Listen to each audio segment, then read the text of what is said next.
Hello everyone, this is Keith from the Solo Gamers Club and welcome back to the channel. Tonight we're going to continue with our playthrough of Global War, World War II worldwide, 1939 to 1945.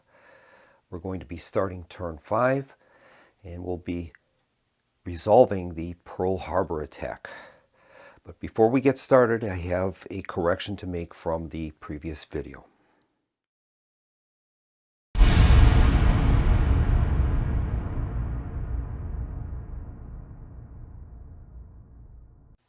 Now what happened in the previous video is this. The Axis had an attack on the Mediterranean front. At that time, Malta was in its besieged state. So when the Axis were to make an attack on the Mediterranean front, I was going to bring in and I did bring in the Africa Corps, but what should have happened was, instead of bringing in an army, we should have eliminated the besieged Malta. That would have been the result. Now, in subsequent turns, the U.S. ended up errantly moving the besieged marker to the full-strength Malta marker. So what I'm going to do is return the $2 million to the Allies, and I'm going to place the situation the way it should be after the other attacks in that theater were launched. So that's what we're going to do. So following the other events that had occurred, right now we have just the capital marker in the Mediterranean front. U.S. has $3 million on the track, and the Malta marker is eliminated. So in your games, make sure that you reinforce that Malta prior to turn 2, if you can, because if Italy declares war, you have a very good way to stop the Axis from proceeding with that Malta token. It actually operates as though it's a partisan. What would have happened is when we attempted to place a token in there, we would have rolled 2 dice, and on a result of 5 or 6, they would stop the deployment to that front. So that's what happens with those. But that will correct the situation, and we'll continue on now with late 1941 and the Pearl Harbor attack.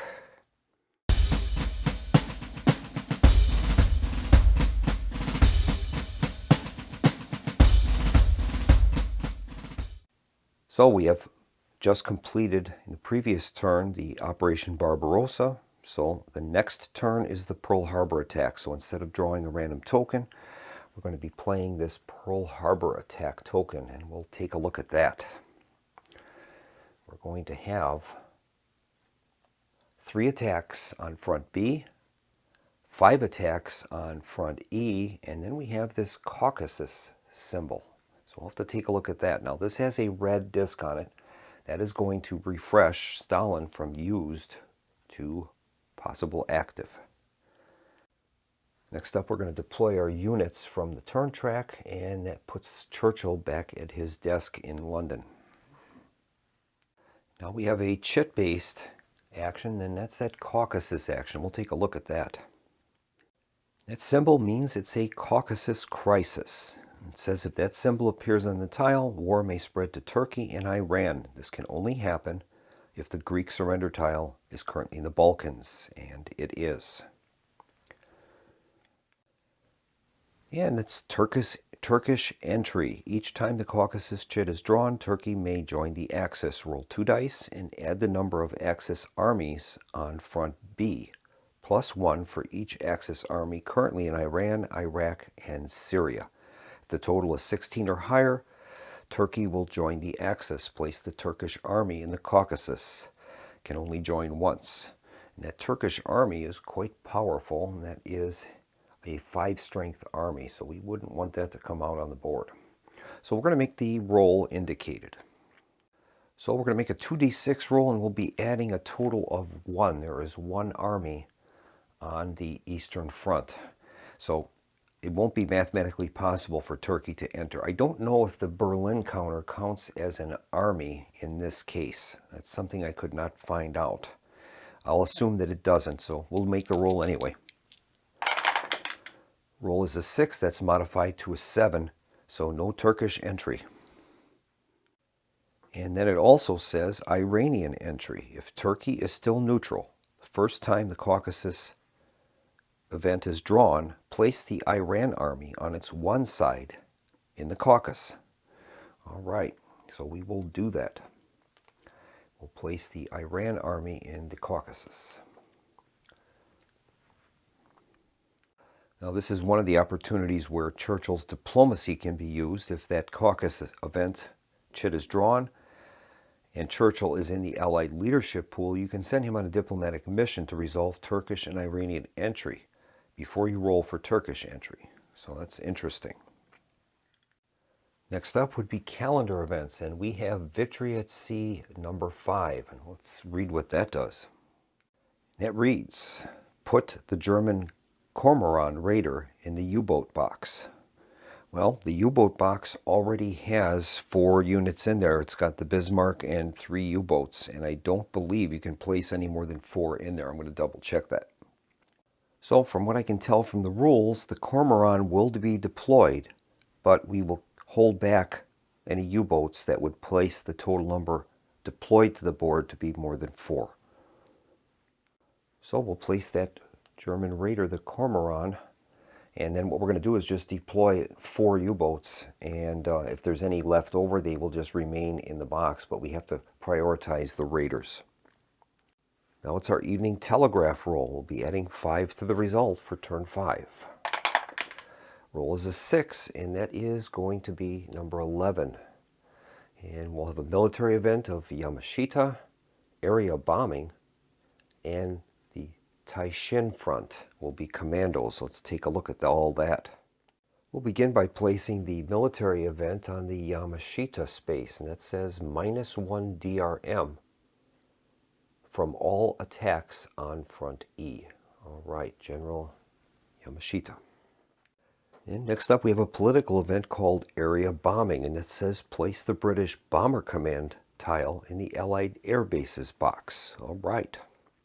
So Bomber Command will make its appearance, and they'll be doing their night bombings over Germany. And then we'll go to our commandos area, Axis Commandos. A commando result can deploy either the German swashbuckler Otto Skorenzi or the elite Japanese Taishin Shudan to foil your plans. The result tells you which commando to deploy and on which front. The very first time a commando is rolled, it goes on the map, either Taishin or Skorzeny, as the roll directs. Every time a commando is rolled, only deploy the commando if it's face up on the designated side when rolled. Otherwise, it is no event. All right. So normally that commando would deploy to front E, but there are no armies there to put it on. So the rules state that if the only army there is a capital, the commando flips to the other side and stays in its box. So we're going to flip that to its Skorzeny side, and we'll place that in the Axis Commandos box. All right. So we're going to have 3 attacks on front B and 5 on front E with the Pearl Harbor raid. We'll begin with 3 attacks on the Eastern Front. That'll place the highest valued armies in the box on the front. So we'll be deploying the Army Group South, Army Group North, and the Romanian Army. That'll use up all 3 attacks. And now we'll go through our Pearl Harbor raid. It says, if the turn you just played was Barbarossa, do not draw a random turn chit. Instead, put the Pearl Harbor turn chit on the calendar. When Pearl Harbor is placed, Japan launches its sneak attack on the U.S. Navy at Pearl Harbor. Fronts E and F go active. Their Axis attacks are performed starting this turn with those on the Pearl Harbor chit. On front E, flip the Japan neutral to its Thailand capital side. All right. And then we're supposed to place the Singapore tile on front E. Singapore, and on the opposite side, the Dutch are going to distract the Japanese in the Southeast Asian theater. And those forces are going to stop Japanese armies from deploying there until they are eliminated. Singapore and the Dutch will also stop Japan's navy from sailing as well. Now on front F, we're supposed to flip the Japan neutral side to its Bataan side. Okay. This will distract Japanese attacks there. We'll place the 14th and 31st Japanese armies on front F. No other Japanese armies deploy on front F until Bataan is eliminated. So we'll place the 14th and 31st Japanese armies in F. Then Roosevelt will be added to the leadership pool. He will start paying income starting this turn. In this case, he gives us $2 million. And that's quite an advantage. If it was Wilkie, he only would provide us with $1 million, and over the course of a 27-turn game, I mean, we're talking about over $20 million in revenue between Roosevelt and Wilkie, so he's quite valuable in that aspect. Next, we have to roll a die, and on any result other than a 6, Brazil will join the UN. We'll put its navy on the 1B sea zone off the coast of Brazil, so we'll make the roll. Results a 1, so the Brazilian navy will be deployed. So we'll place that token in the 1B box. That is going to provide escort duty for us. And finally, we are instructed to draw a U.S. carrier from the Carrier's Cup and move it to the counter tray sheet. This represents the damage to the U.S. fleet at Pearl Harbor. The damaged tile can be repaired. So we'll draw a carrier tile from the group and see what it is. And it is the Lexington. So that has been destroyed. It represents the damage to forces at Pearl Harbor, and we'll place that on the counter tray. Now it's the Axis powers attack phase, and they're going to be performing 5 attacks on front E, and we'll resolve those. To begin with, they can't deploy any armies until the Singapore and Dutch forces are removed. Now, we can support the Singapore army. It costs $2 though, unfortunately, and we've got a total of $3 million in our reserves. So, and then considering our situation in the North Atlantic, I think we're going to just let Singapore go. So the Japanese will spend 1 of their attacks flipping the Singapore to its Dutch side. Once again, they're going to spend another attack, and the Dutch force is removed. They have 3 attacks remaining, and they're going to be deploying 3 armies to Southeast Asia. They'll be deploying the 28th, the 15th, and the Burmese armies. That will complete all of the Axis attacks, and now we have to see if the Panzer armies will be deployed following Barbarossa. This is not a winter turn, so it will be deployed. And the German Panzer Army returns to the Eastern Front.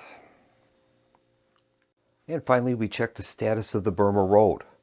If there are 3 or more armies in Southeast Asia, the Burma Road is closed. And that ends up being a dice roll modifier of -1 in the China theater. And now we'll move on to our economic warfare phase, and we'll be placing our convoys. Well, Germany is going to be deploying a total of 4 raiders and U-boats. They actually have 5 total in the box, but only 4 will be able to deploy. So, examining the U-boat chart, I think we're going to have to stick to some safer spaces, I think. And I think we're going to be deploying them to 1B. We'll get some support from that Brazilian naval unit. 2B and 2C. All right, we're going to make a roll and see where the U-boats will go. Okay, here's their roll. Roll is an 8, and that's going to place 2 raiders in box 3, a U-boat in 4, and a U-boat in 2C. All right, we'll do those deployments. So the Bismarck will go to box 3 along with a U-boat. Then we're going to have U-boat deployed to box 4, and the Cormoran will deploy to box 2C in the Pacific Theater. All right. So we're going to gain our economic haul of 1, 2, 3, and that's it. We get $3 million. That'll move us up to $6 million in our treasury. Now we get to earn our presidential bonus, and we have Roosevelt in the leadership pool. He'll grant us $2 million more, which is great. We're up to 8. And then we can employ our other leaders, Churchill and Stalin. And I think we're going to use Churchill to try to get rid of the Bismarck. It's one of his special abilities. Make a D6 roll, and he's going to succeed on a 2 through 5. The roll is a 1. He's unsuccessful, and he's going to be placed on the turn track 1 turn in advance. He'll come back on turn 6. That's unfortunate. Now we have Stalin available, and I think we'll try to use him for his shock army ability. And we'll try to take out that Panzer, I think. So, whoops, that's the wrong token. Stalin. So we're going to use him, and he'll attempt to take out that Panzer army. So he gets to roll 2 dice. Okay, here's the roll. And he was not successful. So his shock army ability did not work that time. He'll be in the used category now. And all we have left now is to cash in our Lend-Lease, and I guess we'll use the destroyer deal. That will allow us to target any U-boat that we want. Well, I guess we'll target this one. Then we're going to draw a U.S. carrier token, and we'll place that U-boat on the track that many turns in advance. And this one is a 4, the Bunker Hill. So we'll be placing that U-boat to return on turn 9. And now it's our UN attack phase. We have a total of $8 million on the track. We have 7 cannon meat. So we've got some ability to do some damage here, hopefully. And since we can only use the cannon meat on the Eastern Front, Caucasus, Sinking, or Finland, makes sense to use that first, I think, before we start burning our millions of dollars. So we're going to use the Soviet cannon meat. We'll move that down to a 6 from 7. We'll make an attack in the Caucasus against the Shah.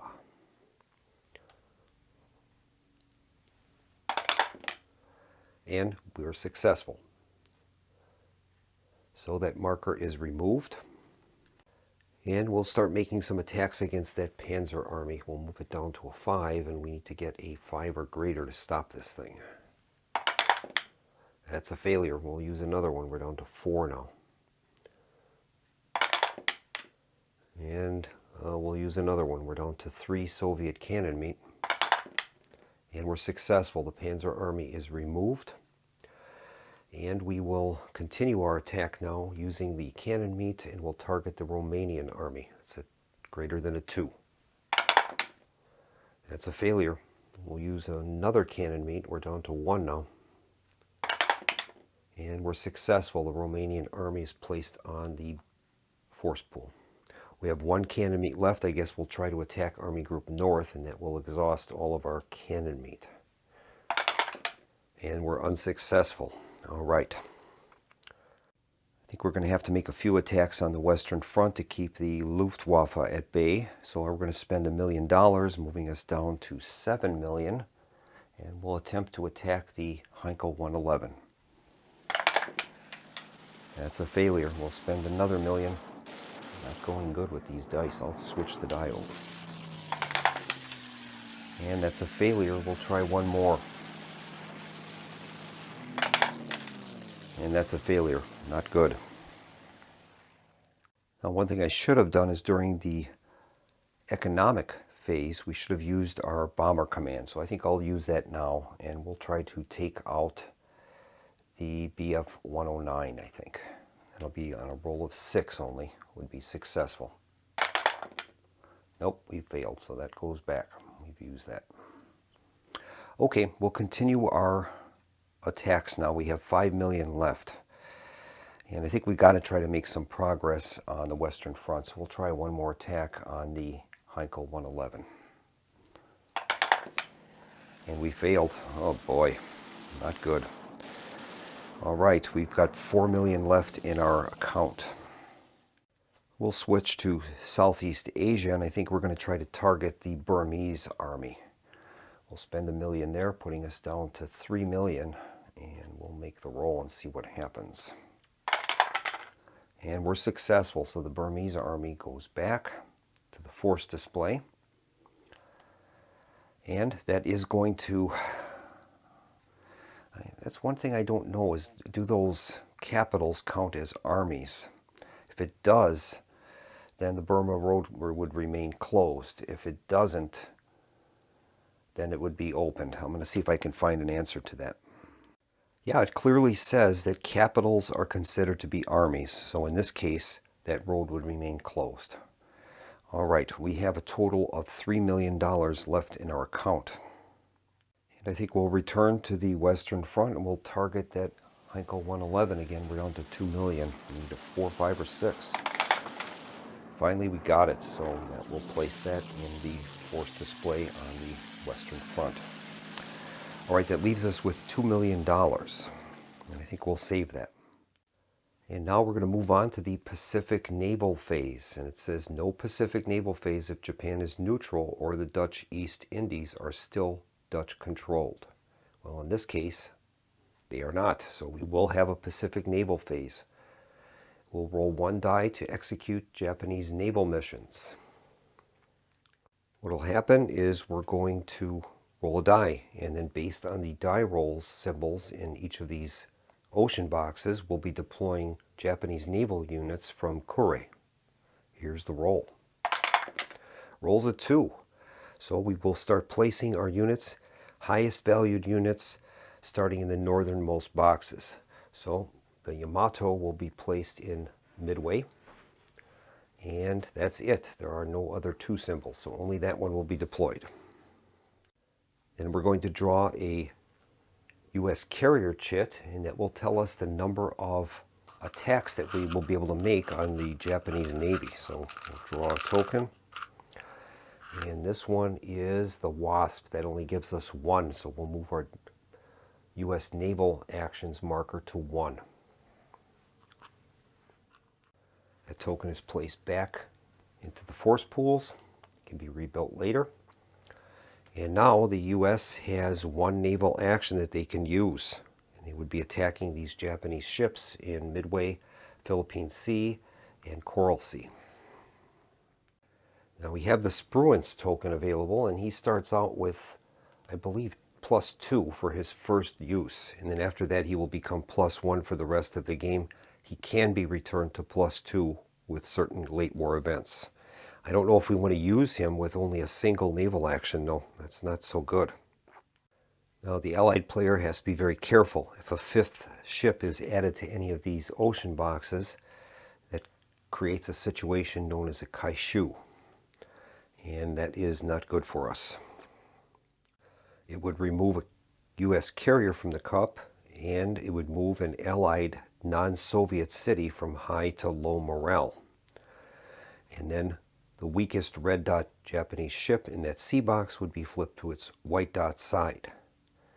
And then it would be placed in the Kure Naval Base. So, potentially we have a problem with the Midway area. And I think rather than deploying Spruance and having a potential him unavailable for a while, we'll just use our U.S. naval action and we'll target the Hiru. We need a 6. And we are unsuccessful, so we've used up our naval actions. All right, that is going to bring the Pacific Naval Phase to a close. We didn't do so well there, but we only had 1 U.S. naval action available. So not much we could do with that. We'll move on to our industrial phase. where we can build partisans and build convoys. And I think we're going to do that. I'm going to invest another 2 million into another convoy. So that'll reduce us to 0 on our millions of dollars track, but we're going to add a U.S. convoy to the available convoys box. And then we'll move into the turn end phase. We have 0 money banked, and we're going to reset our military events chart to 0, and we'll do our naval reset. So we'll move back the raiders and our convoys.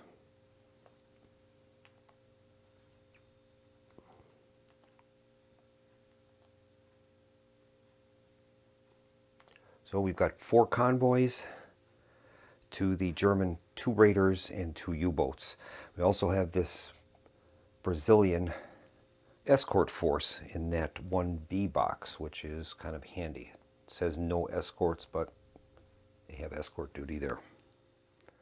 And that's going to bring turn 5 to a close. We'll move on to turn 6.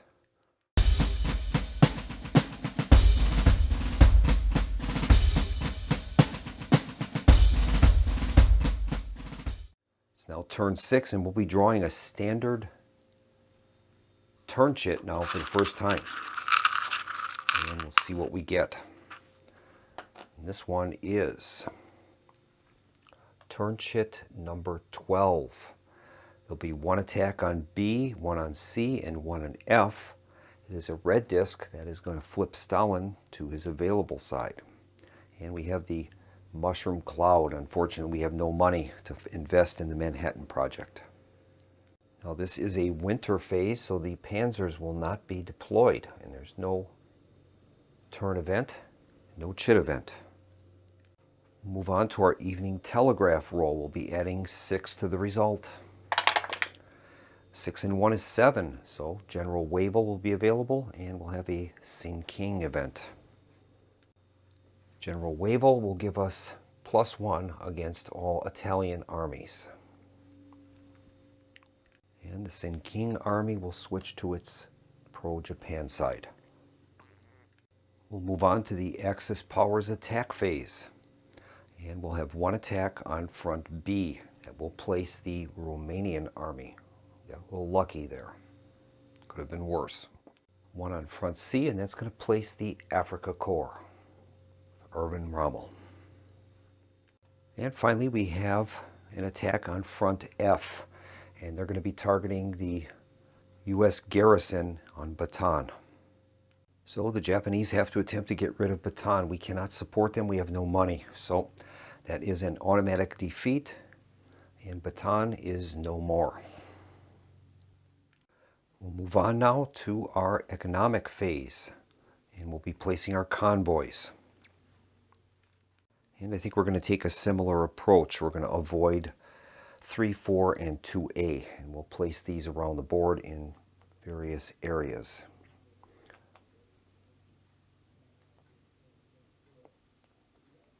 All right, we'll make a roll for the U-boats, and we'll be using the 4 column. And they rolled a 4. That's going to place forces in 3, 2A, 2B, and 1B. So the highest value is 3. Bismarck will go there. Next is 2A, be a U-boat. I guess the raiders take precedence, that's right. So that raider will go there. Then 2B, and finally 1A. All right, so it amounts to that we're going to gain 1, 2, 3. And that's all we get is $3 million.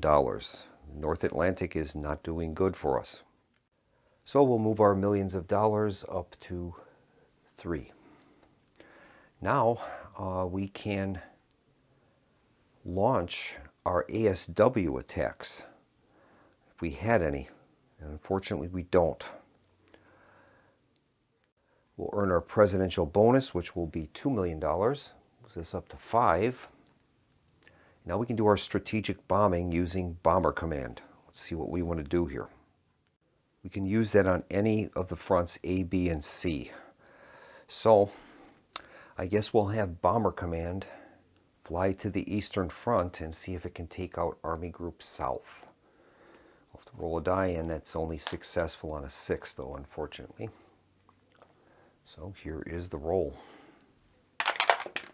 And that is failure. So Bomber Command will return with nothing to show. One thing I forgot about is Churchill returned. He was under the turn chit, so we can use him. And I think we are going to do that in an attempt to take out that Bismarck. I'm tired of that. We need a result of 2 through 5. And he's done it. Bismarck is sunk. That is great. And Churchill will be placed 2 turns ahead. So he will return on turn 8. Now we have Stalin available. And I think Stalin is going to use his shock army ability against Army Group Center. We'll see if we can get rid of that. He's going to roll 2 dice, and the highest roll will control. He rolls a 5, and Army Group Center is sent to the display. Stalin is now used. All right. We have no more Lend-Lease to cash in, so we'll move on now to the UN attack phase. We've got a total of $5 million.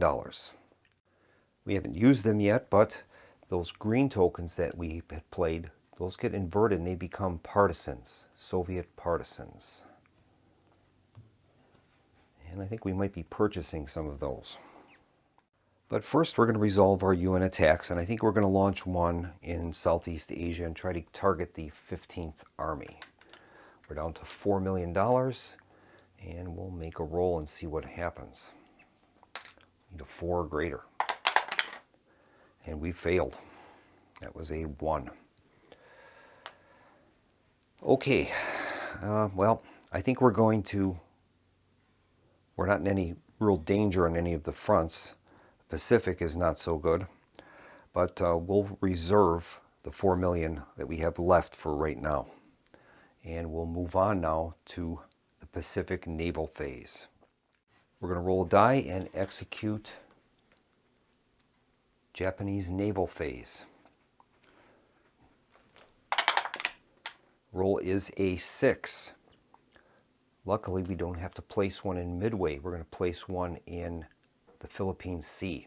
So our highest value unit gets deployed there, and that's the Chokai. So we don't have Kaishu at this point, which is great. Okay, now we are going to draw a U.S. carrier chit, and we're going to see how many naval actions the U.S. gets this time. And this time they're going to get 1 for the Ranger. This is not good. All right, that's going to move our U.S. naval actions up to 1. That goes on the track to be rebuilt. And I don't think we have much choice. I'm going to commit Admiral Spruance to the Midway area, and he's going to attack the Zuikaku. So we're going to get a +2 to this die roll. That'll use up our only action. And the bad part is whatever the result of this die is, that's how many turns Spruance will be out of action. Okay, here is the roll. We're getting a +2. A 3 + 2 is 5. We've missed. And Spruance will go on the track 3 turns in advance.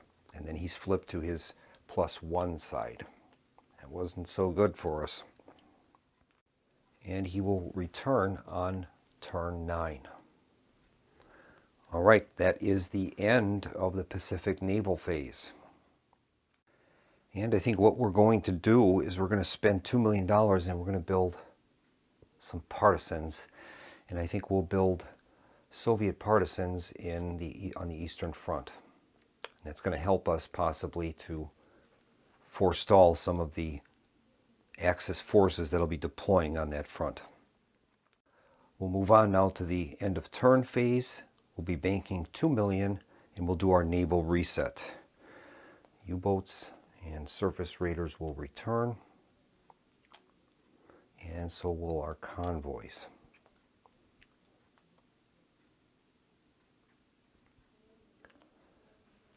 And that's going to bring turn 6 to a close.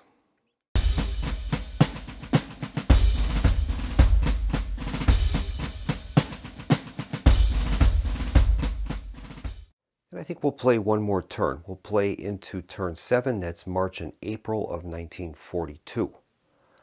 And then what I'll probably do is I'll end the video after that turn, and then I'm going to continue playing this off camera, and I'll just give you a text report as to what I ended up being able to achieve. I think that might be a good solution for this. So we'll begin next turn by drawing a turn chit. And this time we have turn chit number 19. We're going to have attacks on fronts B, D, and 2 of them on front E. We have no turn chit events and no calendar events. We have a red disc, so Stalin will be available once again. And we'll consult the Evening Telegraph. We'll be adding 7 to the die roll. See what's happening around the world. 7 and 3 is 10. And we're going to have the German ace pilot Adolf Galland will show up. And we have political events, Italy, Iraq, and Syria. And then Otto Skorzeny would deploy to front B. And he's going to do that because he's on the map. Very interesting. So we'll set our military events display to Galland. And that is -1 DRM on all attacks on airplanes on front A. Okay. Now we have our political events. Italy, well, they're already in the war, so we don't have to worry with that. The next one is Iraq. We'll see what that has to say.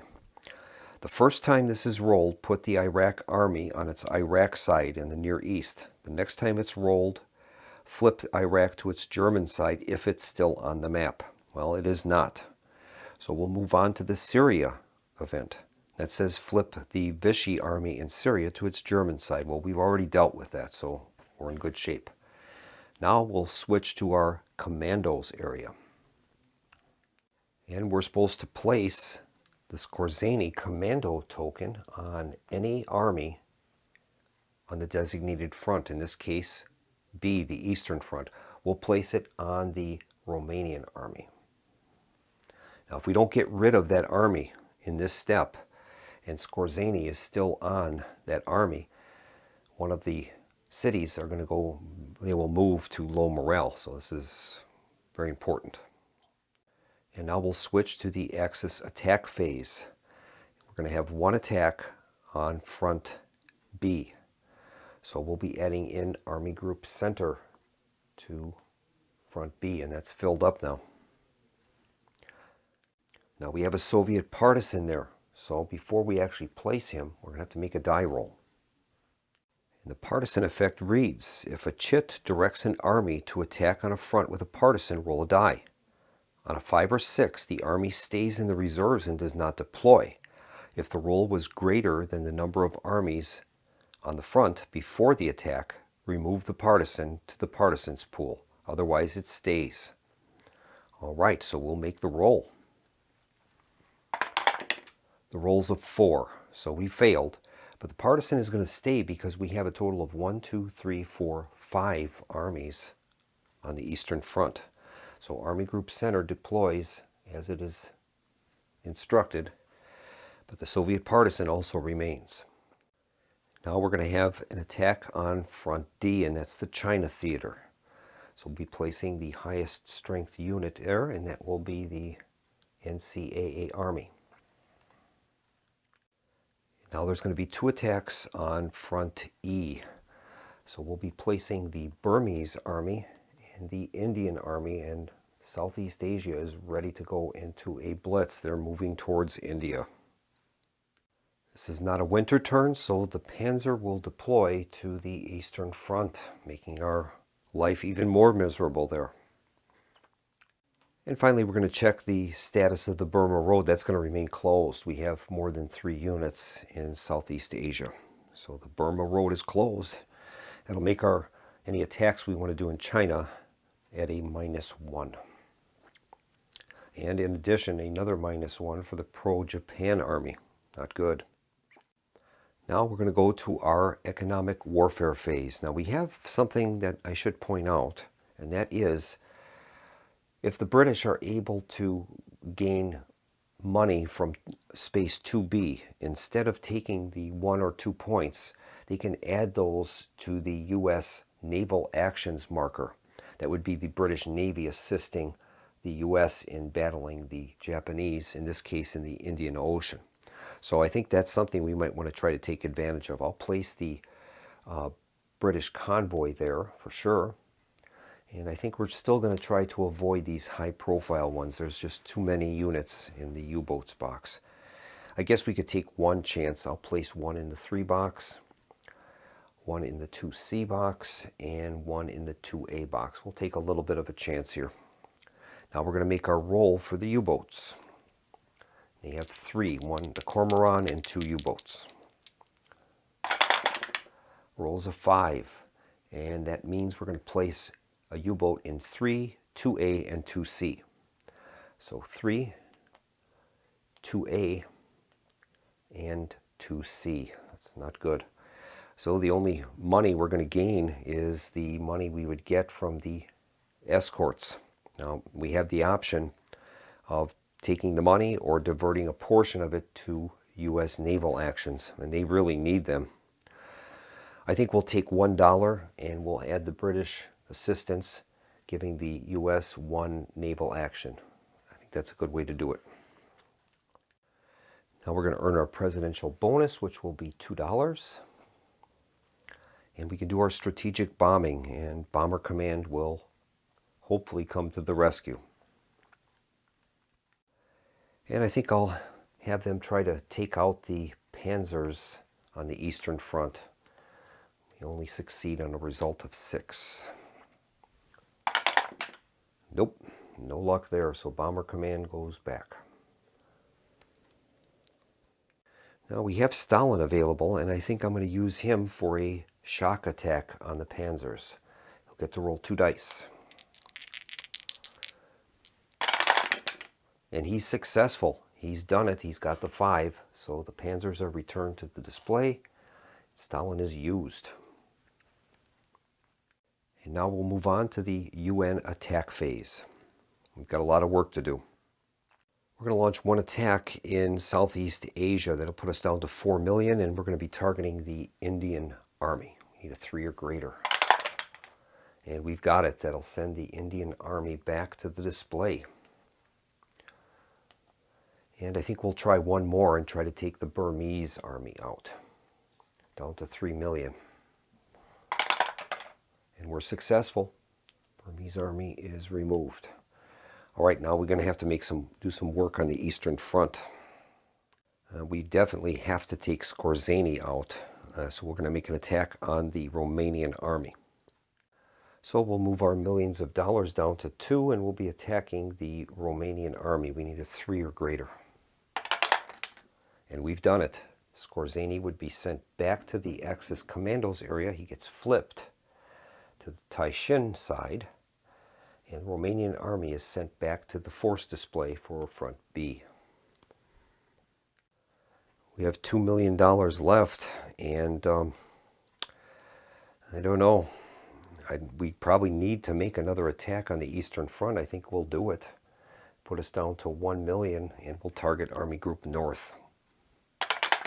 And we're successful, thank goodness. Army Group North is sent back, and I think that's all of the UN attacks we're going to make. I would have liked to have made an attack on that Cormoran surface raider. That would be an easy pick, but we just don't have the money for it. That's the problem. So we will move on now to the Pacific Naval phase. We'll make a 1-die roll for Japanese naval missions. The result is a 1. So that means we'll be deploying the highest valued unit into the Coral Sea only. So we'll take the Ryuho. We got lucky there. That easily could have been a Kaishu. And now we're going to draw a U.S. carrier chit, and I hope we can get something a little bit better than a 1. And we did. We've got the Essex. That gives us 4 U.S. actions, moving us up to 5 with the addition of the British help. So we've got 5 U.S. naval actions in the Pacific. That's great. I think we'll start out by spending a U.S. naval action, and we'll be attacking the Zuijo. That has a value of 3. And we're successful. That unit is flipped to its white dot side and moved back to Kure. We've got 4 naval actions remaining. And I think we'll try another one. We'll try to target the Congo. We'll spend one of those. And we need a 5 or 6. Nope, we're unsuccessful. I think we'll switch to Midway. That's going to be hard. Incidentally, in this game, any result of 6, no matter what the modifiers are, is considered a 6. Any result of 1 is a failure. So we'll spend another action and we'll target, I guess, Akagi. So we need a 6 is what basically we're looking for. Nope. We'll do one more. We'll target Akagi again. And we'll spend our last one. Not much success there. No, we failed. All right, that Essex will go back to the tray, and that's going to bring the Pacific naval phase to a close. We'll move on to the industrial phase, and we have $1 million remaining, so I'm just going to keep that, I think. Nothing much we can do with that. There are some things we could do. We could build Rick's Place, but in this case, I think having that on the track would be more beneficial. So we'll move to the end phase. We'll be banking 1 million, and all of our naval units will return back to the convoy and German U-boats boxes.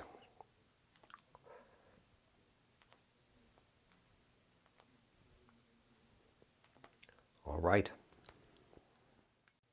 And that'll bring the turn to a close. And I think we'll end the video here. What I'm going to do is continue playing this off camera, and I'll just provide you with a brief report as to what happened. And that might be interesting for the viewers. So thank you so much for joining me at the Solo Gamers Club for this limited playthrough of Global War. I basically wanted to show the viewers the Pacific side of the playthrough with the Pacific naval phase and those things. And I think that's sufficient for right now. So I look forward to seeing you again at the Solo Gamers Club for another video. In the meantime, this is Keith from the Solo Gamers Club signing off and wishing everyone a pleasant day. Good night.